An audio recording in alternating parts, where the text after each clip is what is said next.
Luka Modric একজন ছোট্ট শরীরের বিশাল মনের যোদ্ধা।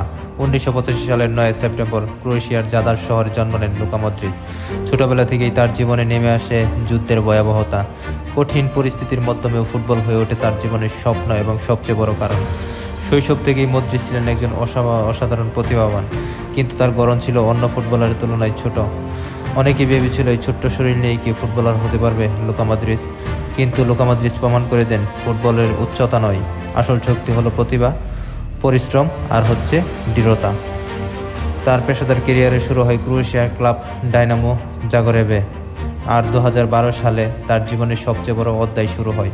তিনি যোগ দেন স্প্যানিশ জায়ান্ট রিয়াল মাদ্রিদে। রিয়াল মাদ্রিদের জার্সিতে মদ্রিচ ধীরে ধীরে হয়ে ওঠেন বিশ্বের অন্যতম সেরা ডিফেন্ডার। তার নিখুঁত পাস, অসাধারণ ড্রিম বল আর নিয়ন্ত্রণ, মাঠের প্রতিটি মুহূর্ত করে ফেলে দক্ষতা এবং দুর্দান্ত নেতৃত্ব তাকে অনেক আলাদা করে দেয়। রিয়াল মাদ্রিদ হয়ে ওঠেন তিনি অসংখ্য পুরস্কার জিতে, অসংখ্য শিরোপা জিতে। কিন্তু তার ক্যারিয়ারের সবচেয়ে বড় ব্যক্তিগত অর্জন আসে 2018 সালে ক্রোয়েশিয়াকে বিশ্বকাপের ফাইনালে নিয়ে যাওয়া।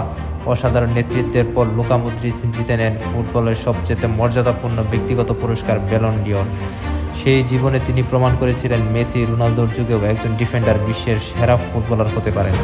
মদ্রিচের গল্প শুরু একজন ফুটবলারের গল্প নয়, এটি যুদ্ধের ধ্বংসাবর্তক থেকে উঠে আসা এক রাজসভা শিশুর গল্প।